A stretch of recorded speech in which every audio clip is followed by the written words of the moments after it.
pessoal! Vamos a mais uma videoaula e nesta videoaula nós vamos iniciar a unidade 3 sobre aplicações da derivada. Em especial, nessa videoaula nós vamos falar de diferenciais. Então nós vamos ver diferentes exemplos onde nós vamos empregar o conceito de derivada, ou seja, de taxa de variação para estudar os mais diferentes problemas. Nós já vimos em aulas anteriores como usar a taxa de variação quando nós tínhamos uma variação no tempo, mais especificamente para calcular velocidade e aceleração.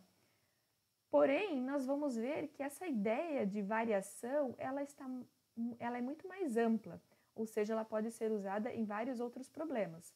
Como, por exemplo, se nós temos um físico ou um químico que está com um experimento e ele quer saber se o quanto uma variação na dosagem de um dado ingrediente pode provocar no resultado final desse experimento.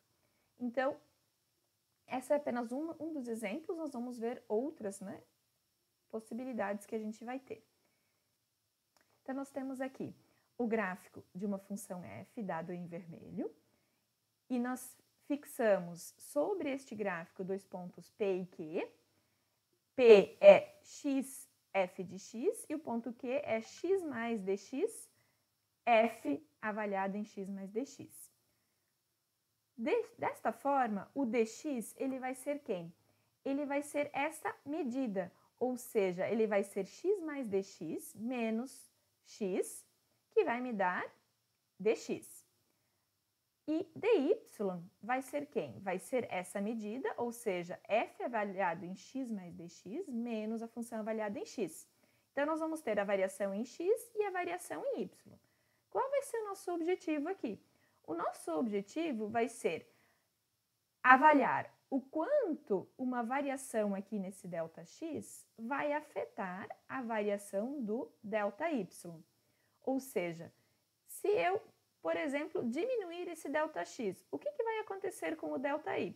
Ele vai diminuir também? Quanto ele vai diminuir? Então, é esse o estudo que a gente vai querer fazer através da diferencial. Isso funciona? Vamos considerar a tangente da função f no ponto P, que aqui está em azul.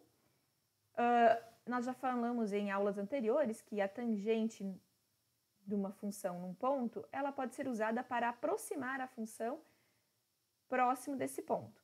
E nós vamos usar essa ideia aqui também. Então, nós vamos ter aqui o triângulo PRS, e nós temos aqui que este lado ele tem medida dx, que nós já vimos que é ΔX. Este lado aqui a gente não sabe quanto vale essa medida, mas nós vamos chamar de dy. E alfa é este ângulo, certo? Então, nós temos um triângulo retângulo. Da trigonometria, nós sabemos que a tangente deste ângulo, ela é cateto oposto, ou seja, dy, dividido pelo cateto adjacente, ou seja, dx. Isso nos permite obter quem é dy, ou seja, dy é tangente de alfa dx. Nós já vimos que a tangente deste ângulo alfa vai ser quem? É a derivada da função f avaliada em p, ou seja, isso é f' vezes dx, onde dx é essa variação. Bom, nós queremos estudar, como eu mencionei, estudar a variação do ΔY. Em muitas situações, a gente não vai conseguir calcular exatamente esse ΔY. A gente sabe como calcular esse ΔY, é f de x mais dx menos f de x. Porém, nós queremos aproximar esse valor sem precisar especificamente calcular a função nesses dois pontos. Então, para isso, nós vamos usar esse ΔY. Notem que aqui, neste exemplo, neste gráfico, a diferença entre ΔY e dy é grande, certo? Nós temos uma certa variação aqui. Porém, o que acontece se eu aproximar esse ponto Q do ponto P? Ou seja, se eu diminuir esse ΔX. Então, se eu diminuir esse ΔX, automaticamente a diferença entre ΔY e DY diminui. Então, à medida que o ΔX, ou seja, esse dx aqui diminui, ou seja, tende a zero, nós percebemos então de que o dy ele vai se aproximar de ΔY, ou seja, nós podemos usar esse dy para aproximar essa variação de y.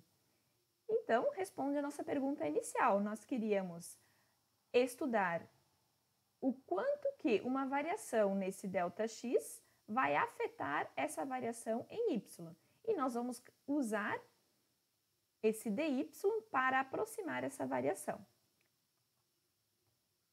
Certo? E, além disso, nós também vamos usar esse dy para aproximar o valor da função em x mais dx. De que forma? F avaliado em x mais dx pode ser aproximado pelo valor da função avaliado em f mais esse dy, certo?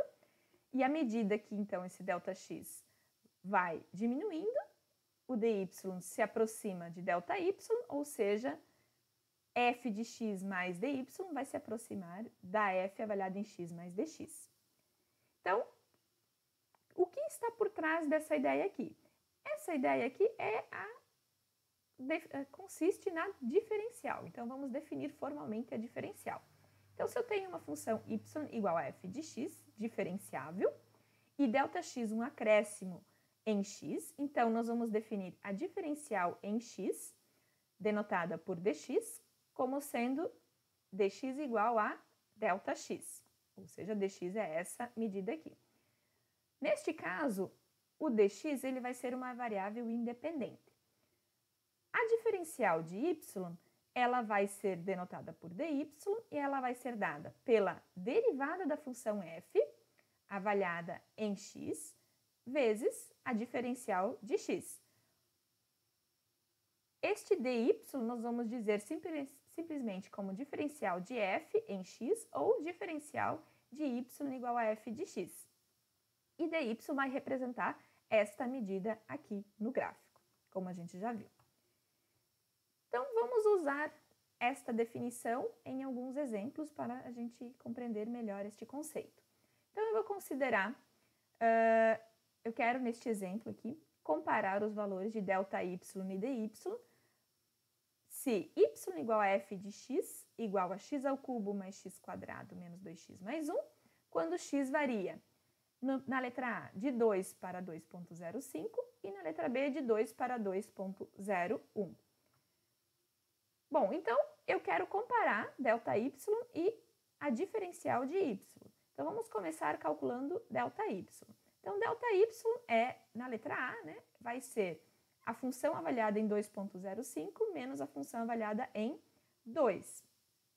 Então, obtendo esses valores, a função em 2 vale 9, a função em 2,05 vale 9,717625. E aí, calculando ΔY, ou seja, fazendo a diferença entre esses valores, nós obtemos 0,717625. Agora, vamos calcular a diferencial. Nós vimos que a diferencial de y, ela é f' de x dx. Derivando a minha função f, isso vai me dar 3x² mais 2x menos 2, vezes a diferencial em x.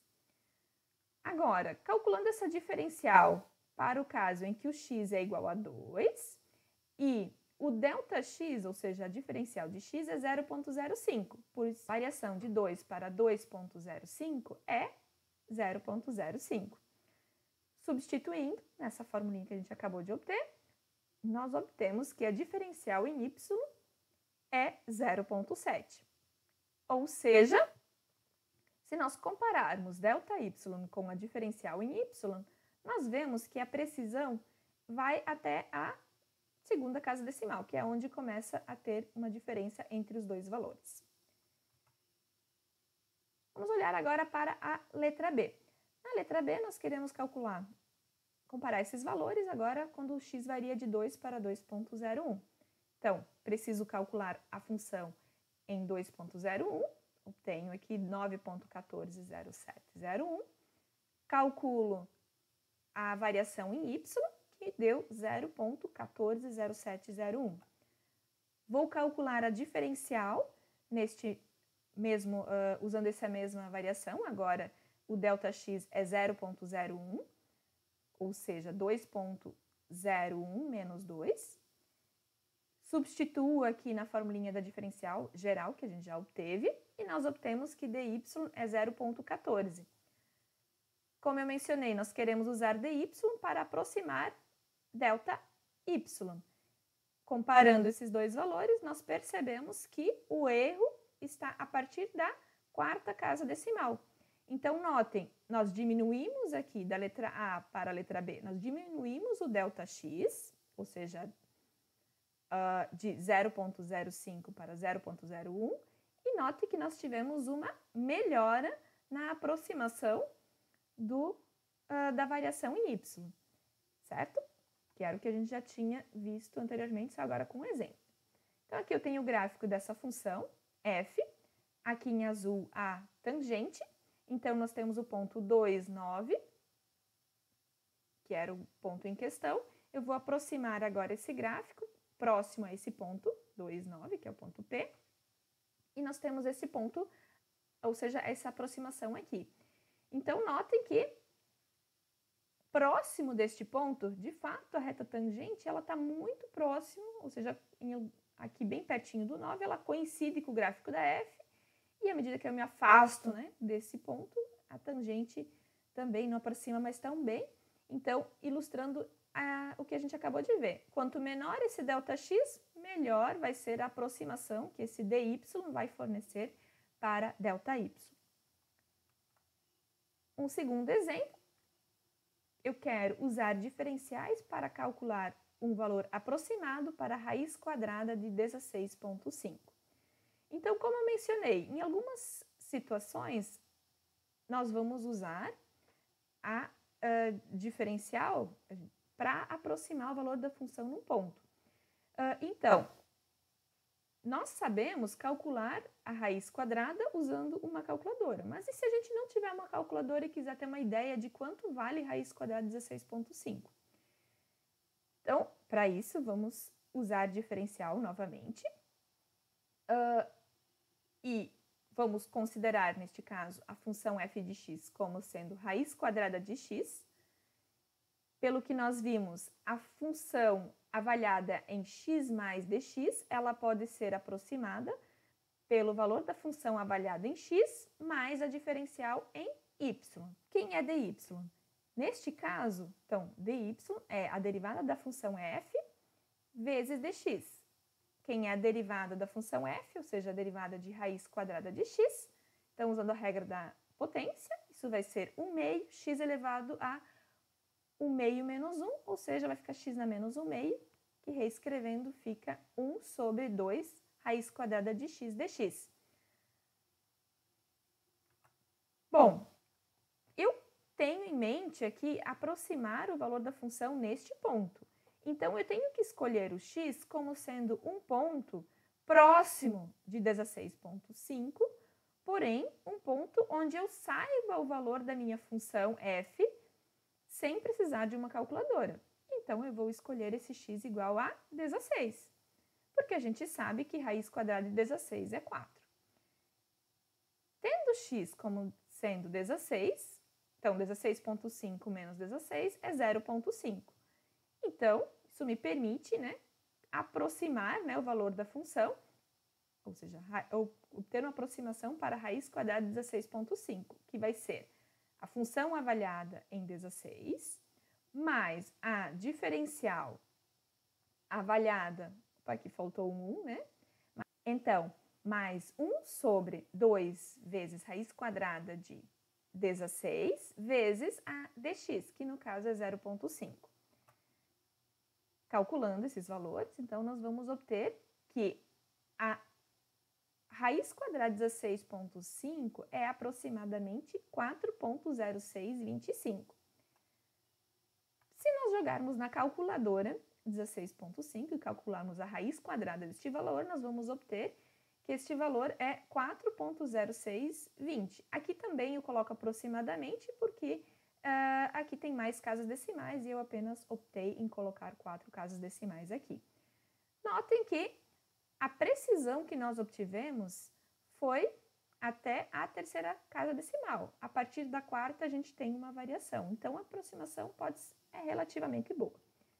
Lógico, dependendo do que a gente está esperando, né? Aqui eu tenho o gráfico da função f, a tangente nesse ponto, 16,4, em azul aqui. E notem que próximo desse ponto, a tangente, ela fornece uma aproximação muito boa, pois ela coincide com o gráfico da f. Então, devido a isso, a gente observou essa aproximação, né, ser relativamente boa, né, nesse ponto 16,5.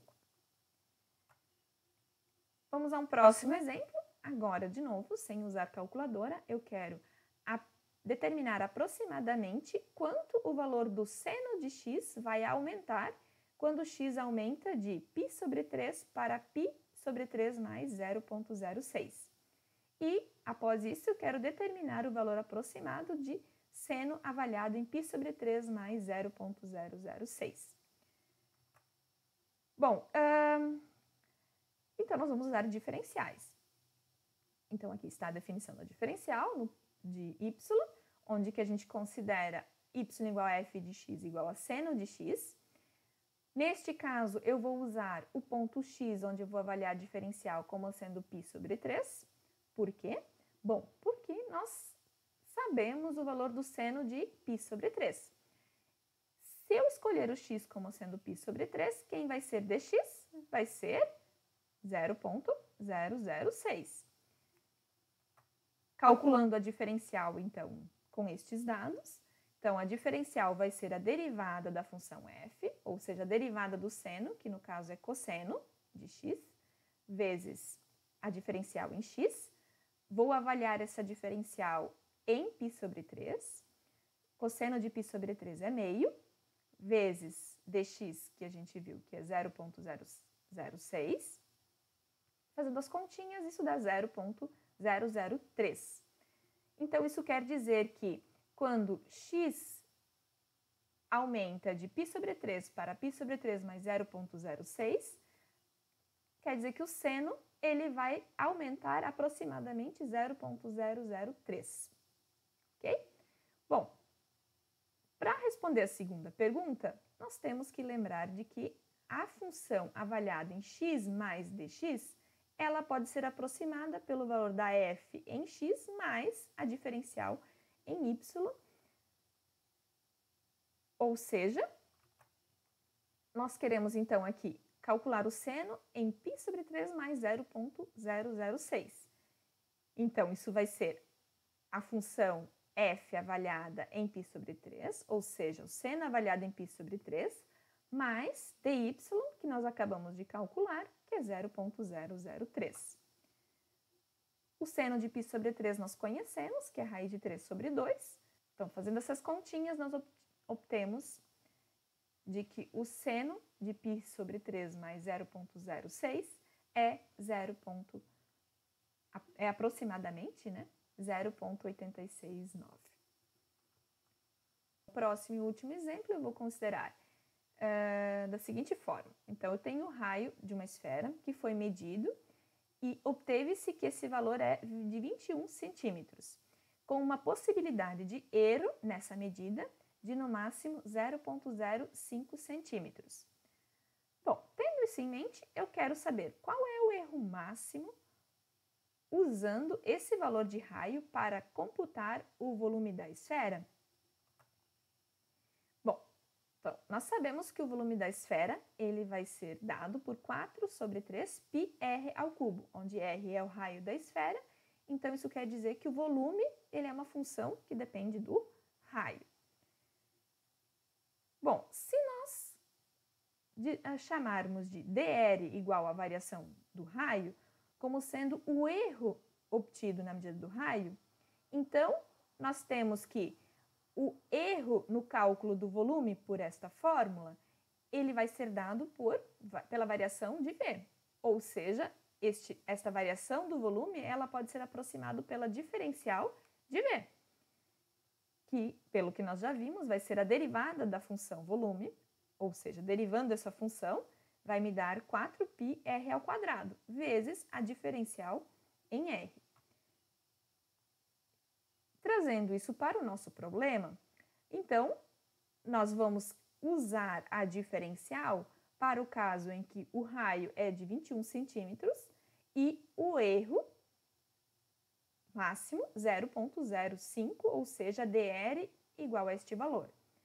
Substituindo na fórmula da diferencial para o volume que nós acabamos de obter, nós obtemos que o erro aproximado no cálculo do volume é de 277 centímetros cúbicos, certo? Bom, olhando desta forma, parece que este erro que a gente está cometendo usando essa medida, ele é grande, ou seja, ele pode ser grande. Porém, a gente precisa de uma noção melhor para identificar se esse erro de fato é grande. Então, para responder essa pergunta, nós vamos usar o erro relativo. Quem é o erro relativo? Então, vamos olhar para o erro relativo do volume, certo? No cálculo do volume. Então, para obter o erro relativo, nós vamos dividir, ou seja, olhar para o quociente da variação do volume dividido pelo volume. Bom, a variação do volume nós vamos aproximar pela diferencial de V, dividido por V, usando, né, essa diferencial nós já calculamos, substituindo, usando quem é o volume, que a gente também tem aqui. Simplificando, nós obtemos que a variação do volume dividido por V, ou seja, o erro relativo no volume, ele é dado por 3 vezes dr sobre R, para este exemplo, certo?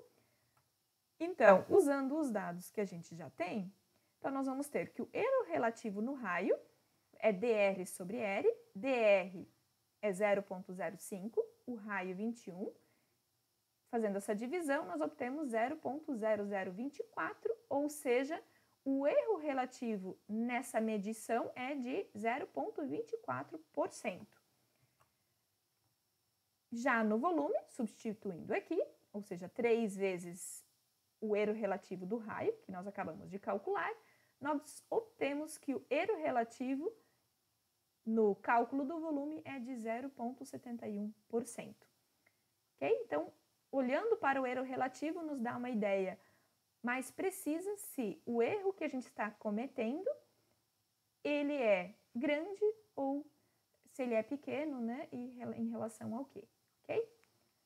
Então, esta era a videoaula de hoje. Até a próxima!